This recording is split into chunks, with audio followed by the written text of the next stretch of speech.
Hey, good people. I just wanted to rap with y'all for a second. It's been a while. It's been a while, and a lot of things have happened in the world of pro wrestling. And I feel like I should at least weigh in, before the biggest weekend of the year. So, let me get started. Let me start with my favorite promotion, Chikara. Um, let's see. Since I've been on here, the BDK lost the tag belts. I went crazy. I went nuts. We got the emergence of the Dark Army with Sin Bodhi. Y'all might know him as Kazarni and his Batiri of Oberian, Kodama, and that little fish-looking thing that kind of looks like Hydra. um, I like the angle so far, man. Like he said he could get Ultraman as Black and Army. He just wants the Eye of Tyr, and as we all know, the Eye of Tyr is in Ares' possession because he controls Delirious with it. So I'm interested to see where things go with that, man. Like Chikara, the storylines are so deep. This has been, it keeps building upon itself. I can't wait to see Claudio and Kingston. I have no idea what happens because I don't read Chikara spoilers, as y'all know. But I can't wait to see it. I saw the first 3 shows of the year. I gotta say, pretty good stuff. But I kind of gotta agree with LV when he said Chikara needs to put on great main event matches, and I totally agree with that because, you know, honestly, Chikara is more of a niche promotion for longtime fans like myself, like Emerald Flosion and guys like that. Like I've been watching Chikara since, like I've been watching it since like '06, but I really like started buying every show and becoming a fan like '07. You know, my first show I ever saw was Tag World Grand Prix Night 1, 2005 was actually that, and yeah, like that was cool. But I didn't watch another show till like the Tag World Grand Prix 2006, and then like '07 I became like a fan, and I kept watching and things like that. But yeah, it's a great promotion. I love it to death. But if you haven't been watching it for a long time, it's not going to do anything for you. Like Chikara is a very hard promotion to just jump right into because everything that happens in Chikara builds upon itself. Like everything that happened within a month will impact something down the road. Like the whole thing with the Chikara special and the counter to it. I thought it was no big deal. I was like, okay, nobody's ever countered it. I wonder how Chris Hero learned the counter because it was just kryptonite. Everybody just put it on him. Like people that you wouldn't even think beat him. They just put it on him, and he lose. But then he learned the counter, and we found out Shane Storm taught him the counter, and all this other stuff happened that went along with that. You know what I mean? So yeah, but King of Trios looks ridiculous.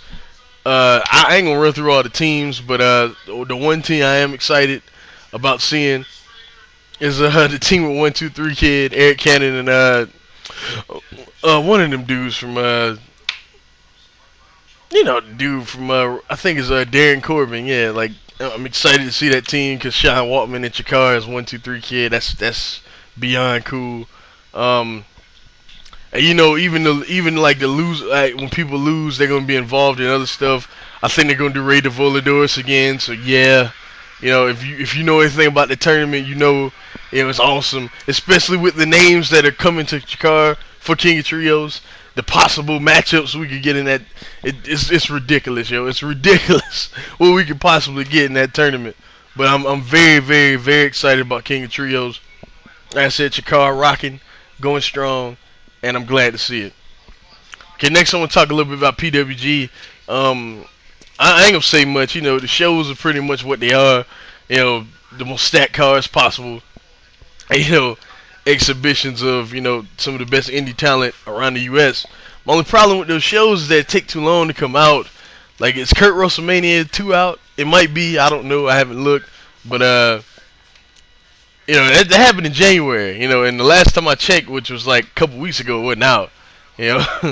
So I could be wrong. Somebody help me out. But I haven't been to that website in a while. I hear DDT4 was absolutely insane. Like, if you watch Mr. Narrator's live review of it, he was like, "Yeah, this match was great. Yeah, this match was great. Yeah, this match was great." Like the whole time, I can't wait to see that show. Oh my god, I can't wait to see that show. Um, every year it delivers, man. Like 2009 is one of my favorite shows ever. Like I mean, like of any variety. So every year that delivers. But I can't wait to see what PWG has in store for the rest of the year. You know, I even like Claudio as champ because it's kind of cool. He's a very talented dude. I feel like he deserves some type of title somewhere. So I'm really cool with that. But yeah, PWG also rocking, going strong. Um, I haven't. I'm gonna be honest with y'all. I'm very behind on my Japanese stuff. Like, oh man, like I ain't even finished watching all the Final Gate yet. I just watched right before I got on here. Kotaro Suzuki and Katsuhiko Nakajima from a little bit earlier this year, a couple weeks ago. Oh my god, oh my god, man! It's not my match of the year so far, but it's second. But that match, man, that's some shit for you. That match is ridiculous, man. That's wow, just wow. That must be seen. I'd say that must be seen. That was awesome. That was all sorts of awesome. Good God. Um, that was crazy. But yeah, once I find out, once I watch some more stuff, like once I finish watching Final Gate, if y'all would like me to, I would come on here and review of it. Um, if y'all would like me to, I'm trying to, I will try to make more videos, and I mean it this time. I say that a lot, but I mean it this time. I mean, it's no excuse, why I haven't been on here since December. I'm just saying, but honestly, man, all y'all do such a great job of talking about topics, man. Like, people say the YWC is dead. I just want to touch on this for a little bit. People say that YWC is dead, but I don't agree with that, man. I really don't. I think that it's different. Like the one thing I will say is that people don't discuss things anymore because people are so sensitive on here. And oh yeah, this is a little bit of a rant. When you say something that is not the popular opinion, like if you say something that goes against the grain, you're branded an idiot. You know what I mean? And I find that retarded. And also, if you say something, if someone says something in a video and you just disagree with them, you're attacking them now, and I find that stupid. Like, I hate to bring it up because I ain't involved, but I'm gonna bring it up. The spinning that thing. Now, I saw the video. The video about with him and the two guys talking or whatever like that. And I just find it hilarious. Man. Like, he's never done anything to me personally. You know what I mean? But people tell me shit that he does. And that's just proof right there. And anybody else that saw that and heard what he said, I'm not gonna delve too much into it. But if you heard what he said, I don't get how anyone can defend what was said. And even the begging for money thing, I'm late on it. I know that all this is over, but I haven't made a video in a while, so I'm going to talk about it. Y'all motherfuckers gonna hear my opinion. But even the begging for money thing, like I wouldn't even, like I was like, okay, that's a little different, you know what I mean? Like I was like, well, I didn't get upset about it though. But then a friend of mine, Doc Knockers, who I'll get to a little bit later on in this video, he brought something up that's a very good point. He said it would not be a problem if what he was actually asking for, like when he asked for donations, if what he was asking for actually added to his YouTube content. Like I don't know, let's say somebody, if y'all into video games or whatever, let's say somebody does like playthroughs on YouTube. Like they take a game and they play through it and they post the videos on YouTube or whatever. Guys like DSP, Darkside Phil, I don't know if y'all watch him. He does that. A few other people do that, you know what I mean? And let's say he's like, oh, I want to go to E3 this year. Let's say he says I want to go to E3 this year. And E3 is the biggest video game convention in the world. That's where new games are showing off and all this other stuff. Well, let's say he wants to go to E3 this year, but I do not have the funds to go to E3 this year. But you watch his videos. You watch his videos for his video game stuff, But he says, For me to get to E3, I need, just a little bit of help. You know what I mean? And everything is going towards me going to E3. And if I do not get to go to E3, I will send all you guys' money back. I'm perfectly fine with that. This guy was asking for, for his car to get fixed. I just find that a little weird. I ain't saying he's lying or anything like that. I just thought that shit was weird. But yeah, I'm not gonna delve too much into that because I usually don't get involved in that stuff. But that's just my 2 cents on what happened. Back to the wrestling, because that's why y'all watch me. Y'all watch me or y'all listen to me because I don't record with a camera anymore. My shit's broken. This is like a podcast. So, click on the video, do something else. But yeah, y'all listen to me because y'all want to hear about the wrestling. So that's what I'm talking about. I'm talking about ROH now. Eddie Edwards, congratulations. ROH World Champion. How I feel about it is this. He is, what ROH needed. His win, it sparks interest into the title scene again. Because I'll admit, man, I was a little burned out on ROH. I watched the first show I've seen in a while, Only the Strong Survive, a couple weeks ago. You know what I mean? And the main event of that show was my match of the year so far. But I digress. Yeah, I watched that like a couple weeks ago, and that was the first ROH show I've seen since Final Battle. You know what I mean? So I was a little bit burned out. I just kind of didn't care a little bit. And then Eddie Edwards' title win, I was like, oh, you know what I mean? And I just thought it was dope, man. I'm so happy for the dude because if you think about where, he's the one guy, even more so than Davey Richards, because we all saw Davey and we was like, this guy is very, very talented. One day he will be the shit. The first time I saw Davey, I was like, this dude is very talented already. He just needs a little more polish.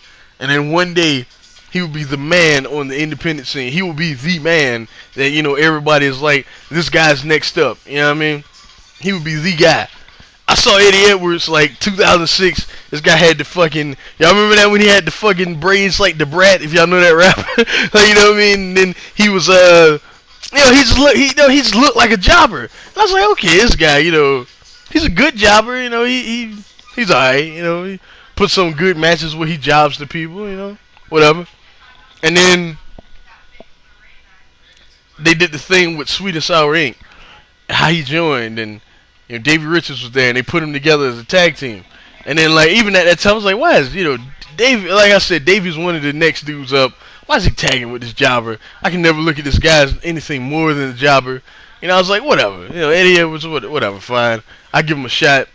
Then 2009 rolled around. And the Wolves were the best thing about ROH in 2009. Every single show, either Davey, Eddie, or both of them, mainly Davey or both of them, had the best match on the card. Every single show in 2009 seemed like. It seemed that way. I don't know if it necessarily is that way, but I think it was.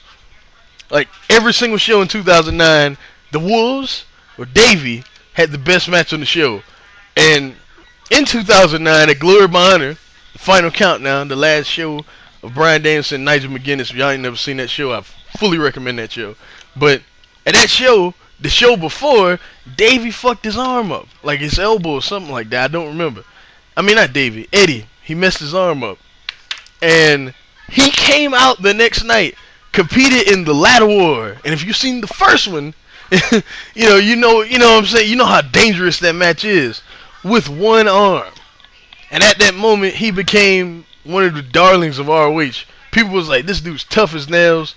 Much respect to him for doing that because that's just crazy in itself, And then he competed like that and put on one of the best matches of 2009. And I was like, this guy's going to be something, that was the moment I was like, this guy's going to be something. Then in 2010, we saw him do his little singles thing or whatever. He won the TV title. And, beat Davey for it. It's a great, great, great match. And I was like, this dude, man, maybe one day he could be the world champion. I thought it was a ways off, but I was like, maybe one day he could be the world champion. Then he went to Japan and started killing shit. I was like, man, this dude is legit. And then ask anybody. Well, not anybody, but one night on Skype, even though I've been thinking this for a while, you can ask Doc Knockers, and I'll get to that in a second. One night on Skype, I asked everybody, I was like, what are the chances of Eddie Edwards beating Roderick Strong for the title. They all told me 0. And I was like, I don't know about 0, but I'd be kind of shocked if it happened. But then I thought about it, like, before I said, don't be surprised if it happened. Then I was like, I'd be kind of shocked if it happened, just a little bit. Then it happened. And I was totally happy about it, because when I really think about it, he's one of the guys we really saw evolve throughout the history of ROH. You know what I mean? Like, throughout him being there, we actually saw him become a jobber to a main event. I mean, let's put it like this: Davey Richards was never a jobber. He was always an up and comer, but he was never a jobber. Eddie Edwards was a fucking jobber. Now he's the world champion, and I find that just like one of the most amazing stories ever in the history of ROH. That's just me. Like, of all the title wins in ROH history, from Austin Aries to all this, I haven't even seen the match, and I don't think I have to think this, but of all the title wins in the history of that company, I gotta say this is the greatest, man, because we really saw him just change from jobber to ROH champion. I just find that really, really special. But I digress a little bit. Sorry about that. Ooh, I got caught up in that. ROH takes center stage this weekend. I will be at those shows. I will be at the Friday and Saturday show. If you see me, come up to me, talk to me, whatever. I'm not the type of dude. Me and my buddy Dot Knockers will be there. So if you see me, you can come talk to me. I ain't that type of dude. Big fat dark skinned guy with glasses. You can't miss me. But yeah, man, those shows look stacked, especially the Friday show, man. That you got the Kings of Wrestling, world's greatest tag team. You got the Briscoes versus Cole and O'Reilly. You got El Generico versus Michael Elgin. You got Roderick Strong versus Davey Richards. You got other shit that I can't remember right now because we're going off the top of the head. But oh yeah, Christopher Daniels versus Eddie Edwards, and that's the match. That will be the best match on the card. Mark my words. But yeah, man, that show looks stacked, absolutely stacked. Like all those matches I named has the potential to be very good to amazing, man. Like, I really believe this show will blow everyone out of the water, man. And then the second night is like American Wolves and World's Greatest Tag Team, Kings of Wrestling and Cole and O'Reilly, Briscoes versus All Night Express in a grudge match. I'm hoping that's no DQ. Yeah, man, it's just crazy. Like, those two shows right there look absolutely insane, man. And then, just I have, like, I'm so excited about the world title scene in ROH right now, and I don't think I would have been had Roddy held the belt past Manhattan Mayhem 4. I don't even think I'd be that. I'm gonna go ahead and I'm gonna be bold about this. I wouldn't be as excited as I am now had Davey been the champ, because you're getting a great match from Davey Richards. Davey Richards is one of the best dudes in the world, man. Like that. Come on now, but Eddie Edwards, it's so refreshing, man. It really is. Like, I'm really happy for the dude, straight up. And I just want to see him have a really good title reign, and I think he will. But yeah, man, I'm very excited about this weekend, man. These shows are gonna be very, very great. I'm very excited, man. I can't believe I'm actually gonna be at that Friday show. Like, looking at that show, I can't believe I'm gonna be there. That's wild to me. But wow. Yeah, and Dragon Gate USA, man, they doing their weekend thing too. And this show on Saturday looks crazy, man. You got the 6-man with Chuck Taylor, Rich Swann, and Johnny Gargano versus SEMA, other person, Ricochet and somebody else I can't remember. That should be dope, man. Austin Aries versus Yamato, that should be just, oh god. I mean, dear God, that's gonna be awesome. Should be. Fucking Akira Tozawa and Pac, I think, is on that show. That show, man, like, those 3 shows this weekend look so amazing, like, seriously. And lately, I've been like, Dragon Gate USA has been pretty consistent, man. Pretty good wrestling quality. You gotta be, to really be in the Dragon Gate USA, you have to really be an independent wrestling fan. You can't be kind of an indie fan. You have to really be an indie fan, which y'all know I am. So, I think the shows could be better, but I really enjoy the product, Like, sometimes it's a little much, like, that's Gabe. Take the good with the bad, but, you know, I really enjoyed the product. You have to really be an indie fan to go all in it. You know what I mean? You can't just be kind of, like I watch indies sometimes. You have to really, really like independence. But I digress. Now let's talk about the show that I am not going to this weekend. Yes, in true Nightmare Baller 1 fashion, I will not be at WrestleMania. That's right. You heard me correctly. I will not be there because one, the price that you will pay to see Pyro and all this other bullshit is not enough for me to spend on that show. And two, I have to be back here about 5 o'clock p.m. tomorrow. So on Sunday. So I won't be here. But, yeah. This year, WrestleMania looks okay. It don't look like the worst WrestleMania in the world. It's some shit I would change, but there's only one match I'm actually excited for, and I wasn't excited for it till Monday. So take that for what it's worth. But Alberto Del Rio and Edge, that should be a good match. I just hope they don't overdo the Christian thing, which I think they will, because Del Rio's been fighting Christian more than he has Edge. And it's been kind of weird to me. I fully believe Christian will turn at WrestleMania. Now, I hope it doesn't happen during the match, but after the match, or something, or maybe even have Christian cost Edge the match, but just don't overdo him in the match. You know what I mean? Like, I don't want to see him all in that match. What else is on that card?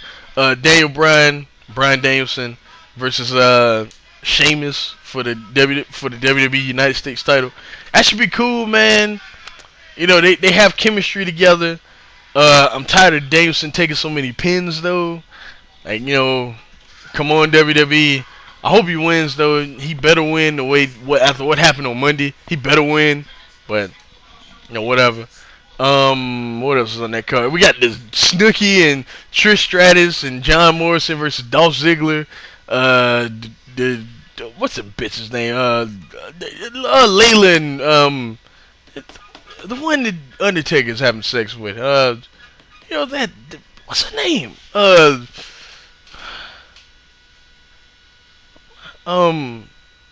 Michelle McCool. Yeah. That's gonna, that should be alright. That should be a little fun little match. Snooki, I find that hilarious that the WWE is bringing in Snooki, because the only reason they did that was pretty much the middle finger at TNA, right? Like I really believe they could care less about Snooki. They just saw that TNA was bringing in them Jersey Shore people. It's like, okay, we're gonna get the most famous person from that show and put on WrestleMania. So yeah, TNA, you can't do that, can you? That's what I think that is, to be honest with you. Just Vince pretty much putting his nuts in TNA's mouth, just teabagging TNA. Oh yeah, and that still sucks, by the way. TNA is god awful, and WWE is pretty awful too. But I feel like I have to talk about it because there's a reason why this is the biggest weekend of the year, and it's because of WrestleMania. Let's be honest. I'm not excited about the show, but WrestleMania is a big deal, so I feel like I have to at least talk about it. I'll tell you one thing though. I barely watch the WWE as it is. If WrestleMania is garbage, I don't think I'm gonna be watching it at all. I'm just being honest. Like, I barely they be on Twitter tweeting about Raw, and I'm like, why are y'all watching Raw? And they be like, oh, this is garbage. This is I mean, of course, it's Raw. SmackDown is cool, but Raw is terrible. It usually is, and whatever. But anyway, yeah. Then we got the match that two matches I'm excited for. Michael Cole and Jerry Lawler with Austin as the guest referee. You might call me crazy, but this match has been built insanely well, man. The shit with JR was cool. The stuff with Cole inside the glass case is cool. Cole being the heel that he is, I think is very cool. It's been booked very well. Don't expect the match to be the greatest thing in the world, but I'm really curious to see how they book it, man. That match looks really cool. I think Cody Rhodes versus Ray is on this card. The promo they did on SmackDown with Dusty and Cody, turning on Ray and beating up Ray, taking his mask, that was very, very, very well done. Cody, I love this gimmick. A lot of people don't like him. I was one of them. But I think this gimmick has really helped him out a lot. This gimmick is what he needed. And, hold on. My bad. Sorry, people. Got sidetracked. But where I leave off? Yeah, Rey Mysterio and Cody Rhodes been built well. Kind of, should be a good match, but I just don't care that much. Randy Orton and CM Punk. CM Punk is awesome. Randy Orton is fucking terrible. I've always not liked Orton as much as everybody else has. I expect this match to be boring, but it's Randy Orton. Whatever. Let's see what else is on this card. Some other random bullshit. John Cena, Miz. I could care less. The main thing about this match is The Rock, but not even him. Like the night he returned, it was very cool. One of the coolest things I ever seen. The fans reacted to it. I was like, oh my god, Mania might actually be great. But then everything else after that has been total and utter crap. I mean, except Cena rapping that first week, everything has been crap. Cena giving, The Rock the F you, whatever.